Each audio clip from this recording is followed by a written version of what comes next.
Hi, my name is Erica Asimwe. And I'm Richard Taylor. And welcome to the Crossing the Raging River podcast.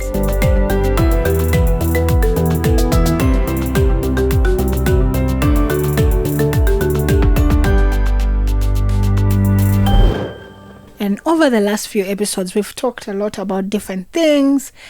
And the last episode was about what, Richard? We were talking about something quite exciting, the power of abundant leadership. How even when you work in a really difficult context where maybe it's even been post-conflict or you're facing challenges of dependency, intractable poverty, that there are ways of actually helping to bring people forward to a much better place. There are ways to cross that raging river. We really started that conversation. And today we are going to be diving deeper in one of the ways you can do that. Practically, because I think we've shared a lot of concepts and ideas, and people are saying, how does this really work? How can I put it in practice? Do I just start telling people you can, I am going to empower you and give all these motivational talks? But they're actually tools that you can use to go about this, especially when today we'll be focusing on the idea of how we can move from the indignity of dependence to the dignity of dependence, or the dignity of the dignity of agency. Yeah. The dignity of agency. I was going to say from the indignity of dependency to the dignity of dependence. It was going to be the same thing. So how can we do that? And there is an approach that we have found very useful called the asset-based community development approach that really teaches us on how to focus on what we have today in our hands. And that's the title of our episode What today. do you have in your hands? Exactly. Yes. So that's what we'll be talking about. And I'm excited. yeah, and I'm really looking forward. But before I go a little deeper, I think in the last episode you touched a bit about one of my favorite stories about Jesus. And it's the story of feeding the 5,000. I want to pick a few things from there because it's going to really be a basis of what we speak about today.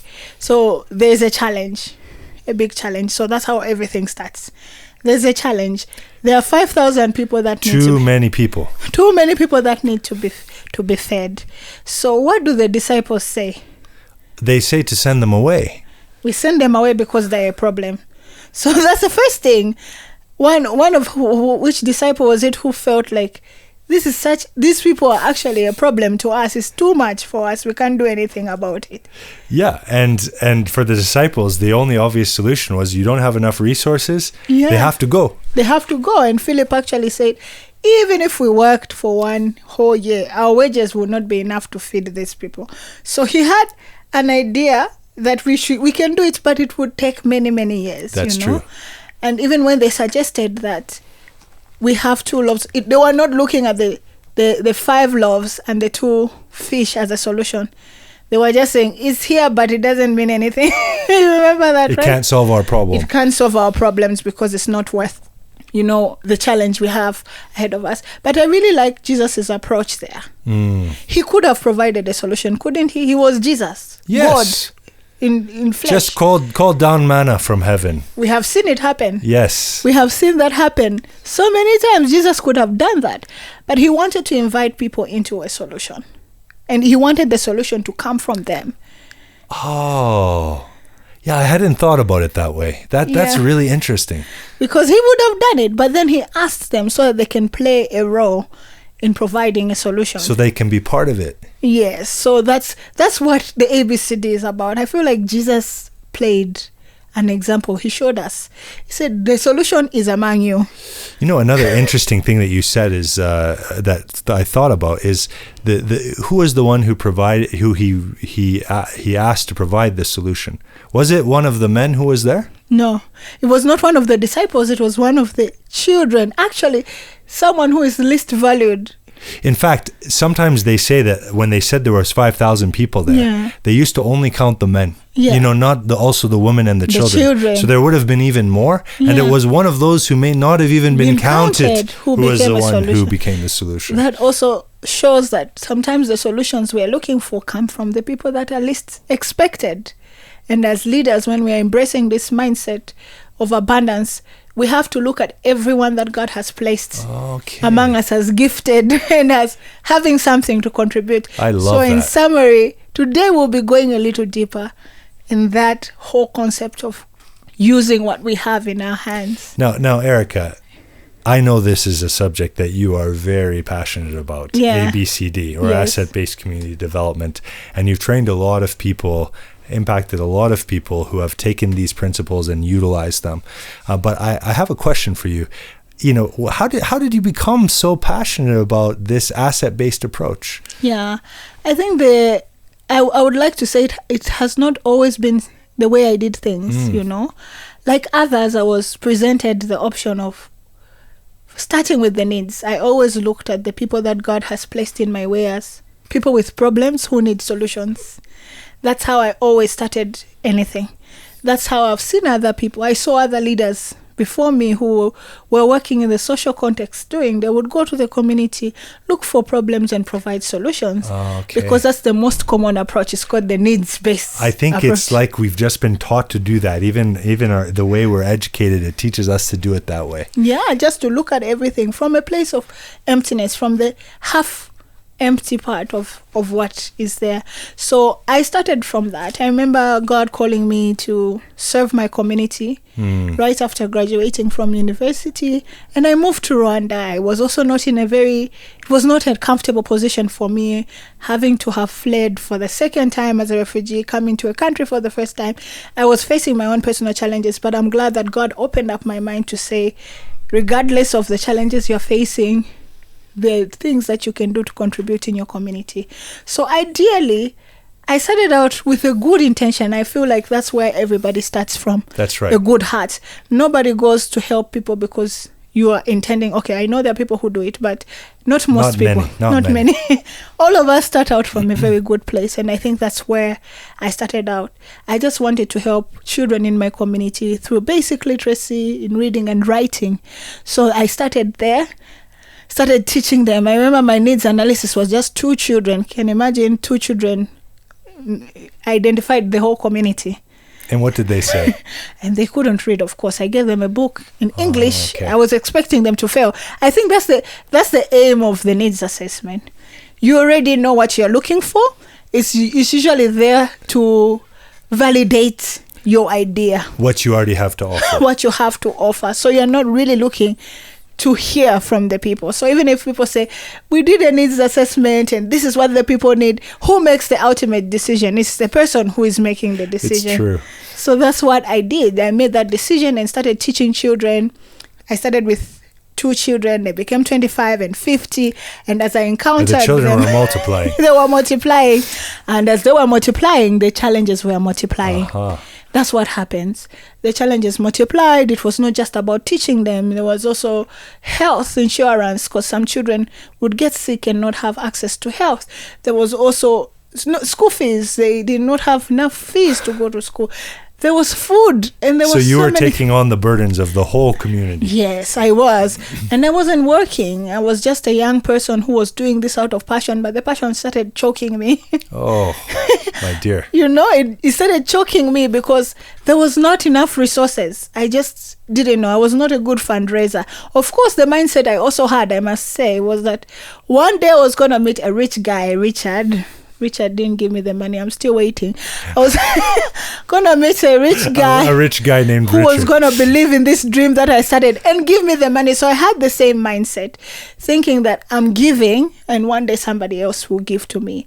And one of the most difficult days was one of the times when we had just been chased by a leader from the place we were working, and we needed to find a place to work from. And one of the parents came to me while I was cleaning that room. We had more than 150 children. In between classes, I was sweeping, and the parent came to me and asked me to pay them to help me sweep. I think that was the breaking point for me. Why was that the breaking point? Because I felt like I had given so much to this community. I had given my best. I had given them all the resources. They didn't even know that I was struggling to make ends meet myself. So I thought she would come and offer to help, but she came and asked me for more money. Even to do a simple thing like sweeping. I know, exactly. That doesn't require any special skill. So at that point, I really blamed the community for not being grateful. And I think that's when I was introduced to the Abundant Leadership Institute. And I got to learn about a different way of doing these things, that I didn't have to carry the weight of the community. And the biggest shock was that I was to blame. I was to blame. Well, it wasn't the community. But good for you for even recognizing. Yeah. Because often as leaders, we're just blind to those things. Yeah, I think we're coming back to that. It's about self-awareness, I blamed the community for not appreciating, but I created that dependency by doing everything for them. When there was this problem, I would be the one to solve it. When there was another problem, so they felt like I had it in me to do it. And that's how I say I really regret what I did, because knowing what I know now, I completely disabled that community. But in doing that and in coming to that realization, God used that to change not only your own life, but now many other people's lives as a result. Can you tell us more about that? Yeah. So when I joined the Abundant Leadership Institute, I go to learn about the asset-based community development approach, which is a reverse approach.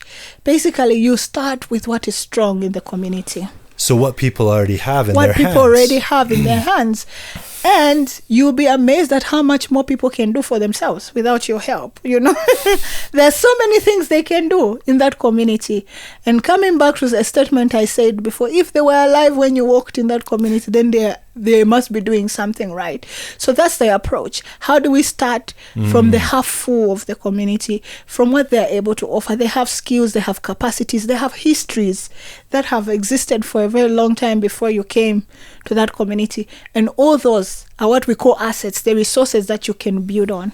And in that way, you can create a shared vision with them, because they will decide what to do for themselves and also contribute what they want to do for themselves. And this really works? It does, because I tried it. I remember the first group of parents that I call the community I disabled.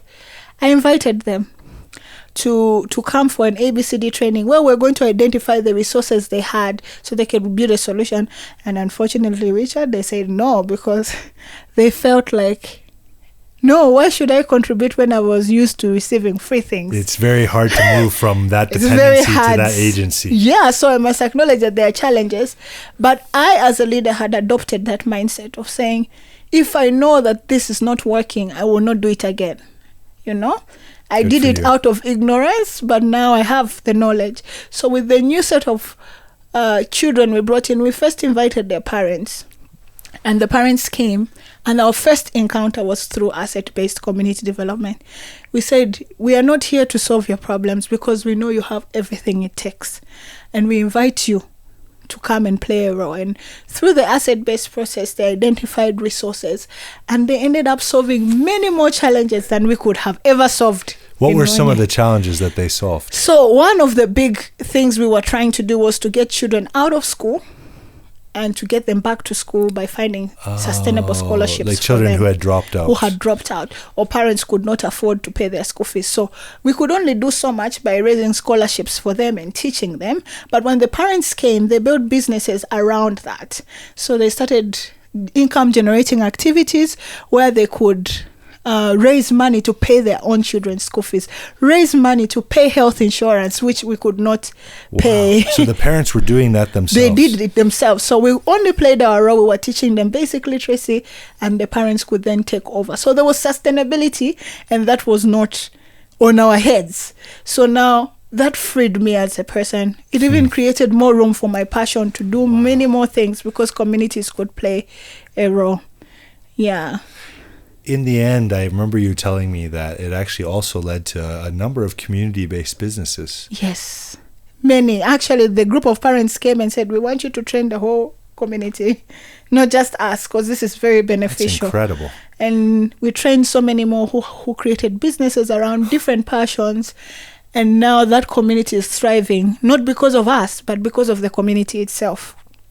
And today, I have not been to that community for a very long time, but every time I meet them, they're still alive and they're surviving and they're thriving and they're proud. They speak of themselves from a place of dignity. Wow. Yeah. I love that. And so, Erica, as you've sort of learned this yourself, as you've embraced it, as you've seen it impact the lives of the community that you cared about and now spread beyond, I think you've even started an organization, Love in Hands, and you also train within Kurumbuka, Yes. in this area, a lot of leaders. And it seems sometimes too like this idea is just spreading like wildfire. Why? Why do people embrace it so quickly? Well, it's because it actually addresses the core. If you are a leader and you're truly passionate about what you're doing, the real reason we're doing it is because we want to make an impact. And if we really want to make a genuine impact, which is sustainable, in the environment where we are in with scarce resources, this is an approach that is useful for you. So people actually, it helps those who are able to say, I'm wrong and I'm willing to take, to change course. So that's why I feel like it's an answer to many problems. It's an answer to sustainability. Yes. We have people who are starting great ideas, and when they finish, everything dies with them when they leave those communities. Happens all the time. We have people who, there are many stories we can tell. You buy sewing machines for a group, they sell them. They sell them off. You give someone capital, they call you tomorrow that, actually, I should say that even if I am so passionate about ABCD, there are still people that I'm still giving free things to. And it's amazing how they still call me for the same thing that we solved the previous day. So they will call you, they'll say, okay, now you have to give me capital. I'm going to start this business. Then you give them the capital. Then they say, the capital you gave me is not enough.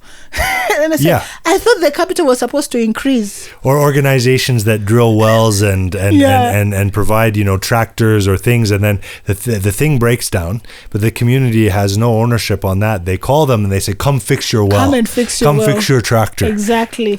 Or they steal the things. In one of the classes I was teaching, one of the leaders was bold enough to say that they set up this big power plant of renewable energy in a certain Which village. Sounds like a good project. So everybody needs electricity.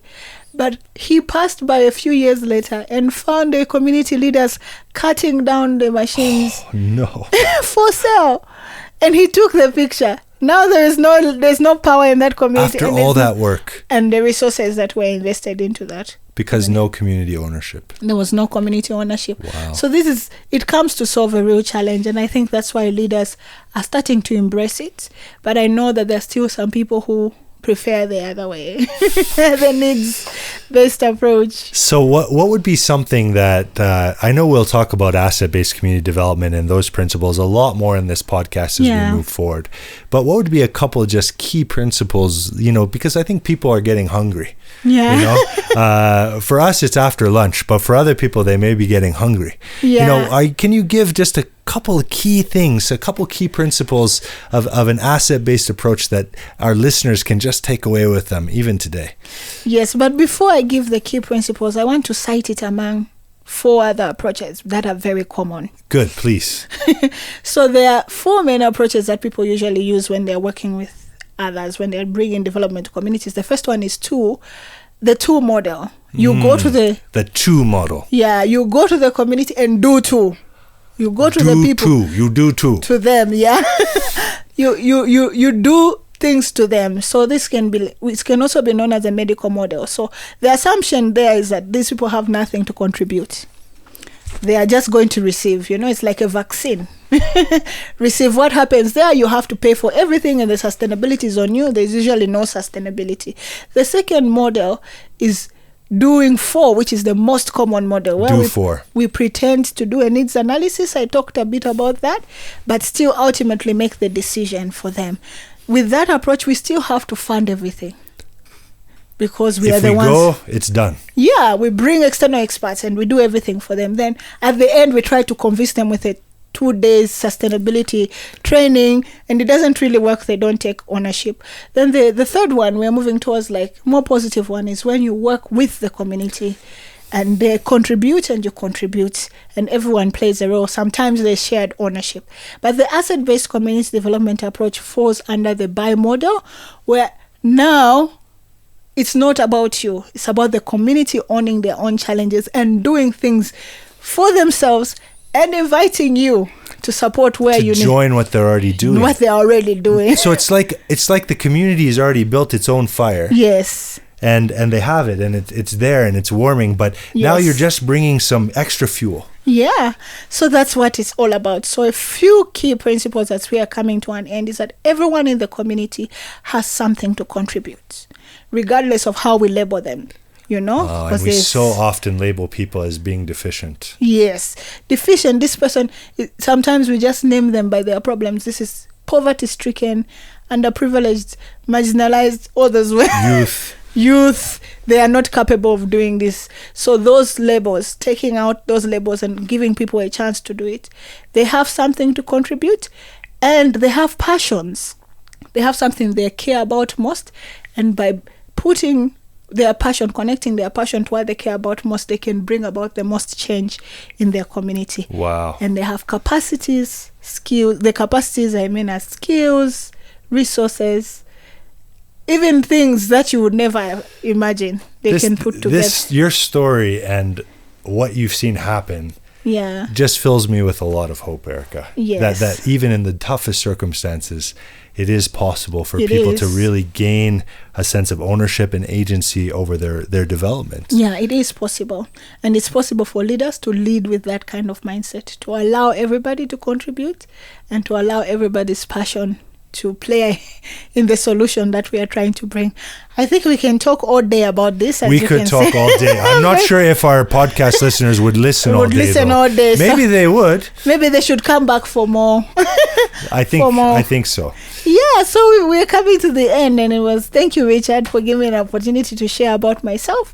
And if you want to hear more, please visit our website at kurumbuka.org/podcast to access more resources for you to continue growing as an abundant leader. Thank you. Keep following along with us, friends, and just think about, what do you have in your hands?